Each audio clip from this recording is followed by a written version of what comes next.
With this collection, Adult Children came about was that during the COVID lockdown, as it dragged on, I gave myself the story a month challenge, which at the top of each month, I would start a story, and at the end of the month, it would be pencils down, you know? And I found that the story, so it was really unpremeditated. And I found as I went along that the stories were short, not surprisingly, 10 pages or fewer, and that there started to unconsciously become a theme to them, which were older people, grown people with their parents. And so I found it subconsciously, even though my parents had been gone for a long time, that I was still grappling with them, you know. And then when I started thinking about collecting it, because each story was published, I had about 13 of Baker's dozen, and each was published in some little magazine somewhere.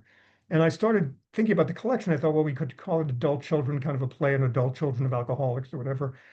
And I started to think that I had earlier stories that were longer, but I started pulling the ones that had a similar theme of arrested development, basically.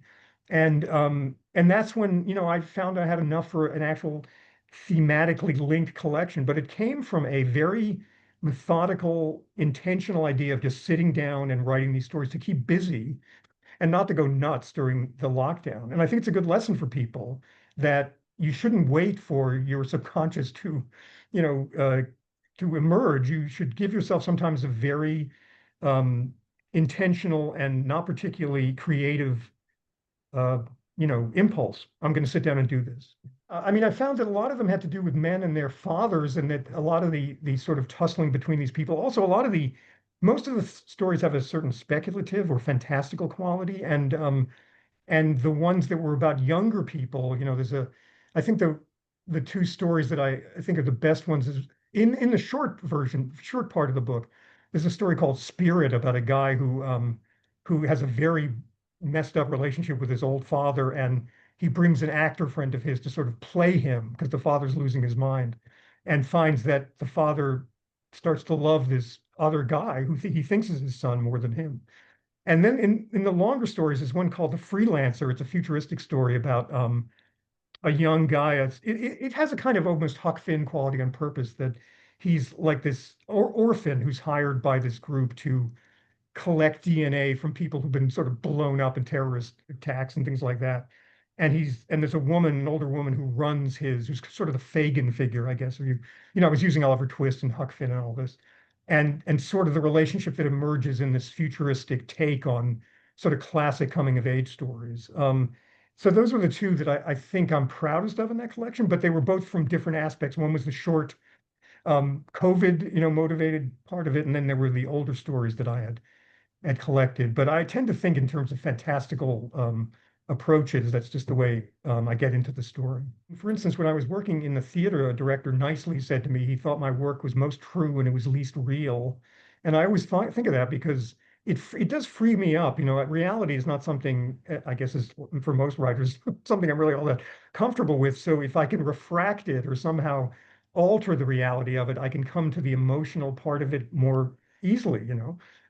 Naturalism I can do, and certainly some of the mystery stories are naturalistic, but it's not where I find I have the most inspiration for things. I would, in terms of talking to people about being flexible and versatile, I think it's important if you're going to keep writing, but you can't fake that. I mean, you have to really like all these forms, like every form I'm writing in, I've really enjoyed as a person. And the only form that I don't write in or think I couldn't is poetry because I don't really read enough of it. But I'm always looking for a story, and there don't tend to be a lot of stories in poetry. So I've had one acts that be full-length plays that became one acts. I've had, as I mentioned, screenplays that became graphic novels. And I think you have to keep open to your opportunities and try to tell the story, obviously, the best you can. But also, as I mentioned before, don't be so precious in terms of inspiration. One of the one acts I had done was called Freud's House. And the reason I wrote it was that at the time, the best one act festival theater in New York was the Ensemble Studio Theater. And I could never get my plays done there. And I started figuring out what kinds of plays they did, that they did naturalistic plays, small casts, often with one set, and they were set in some kind of institutional place, a school or something. And so I came up with this story about two people who meet in a synagogue, sort of they went to high school together, and she's now, she was the kind of ugly duckling in high school, and now she's a very well to do psychiatrist, and he was the handsome lad in high school, and now he's a kind of a failed actor. And I thought, okay, well, this reminds me of my high school girlfriend, and that, if we met years later and she was a very respectable person and I was a kind of a ne'er-do-well. And then I thought, no, no, they're the two sides of myself, the respectable part and the ne'er-do-well part. But it allowed me to get into that idea without knowing I was getting there, in the sense that I took it as a mercenary thing. I wanted this theater to do my play. And then slowly the subconscious part of it came out. So any advice I would give is like get yourself there by any process, and then you'll find you can free yourself to know what your theme really is. Yeah, the book, The Flying Dutchman, which is coming out from Regal House, is a take on, that famous romantic legend about the sea captain who's cursed to travel the world until he finds a faithful woman in the original myth. And I sort of decided to update that in a futuristic way that a teen idol keeps getting born through time. He starts as sort of a 40s Sinatra type, and then he becomes the David Cassidy type in the 70s, and then a sort of shape-shifting, kind of a digital almost figure now, and this young woman who becomes the woman of his dreams. Um, that was carved off of a long, I mean, I was talking about versatility, it was carved off of a longer novel. There was just one section of it, and I decided to, sorry, to do that and see what happened. And it turned out pretty well. Novellas are a great form that Americans don't really take that seriously. Publishing houses, they don't consider them commercial, whereas in Europe they actually do.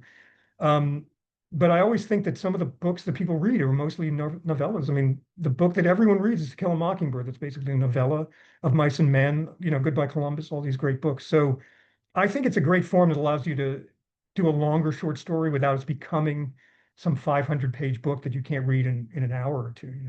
Um, I published another one called Albertine over in Scotland not that long ago, and that was also carved off of a longer piece.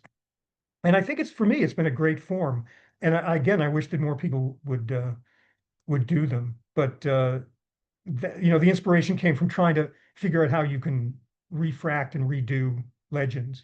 That's what this legend is.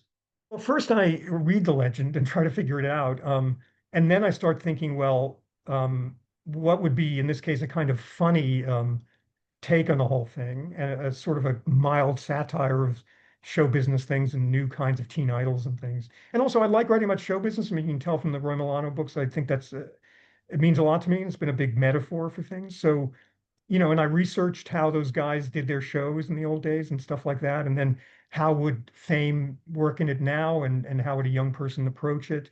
Um, and the thing about redoing a legend is sometimes you don't have an original idea.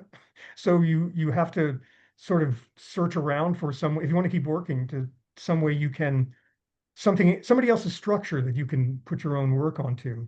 And I would say that's another. Oh, the other thing is that if you're going to write from an emotional point of view, reading and seeing things become an emotional experience, and you internalize that experience. So writing about a legend or an old book or an old movie you've seen sometimes becomes about you because you felt so much watching it or reading it.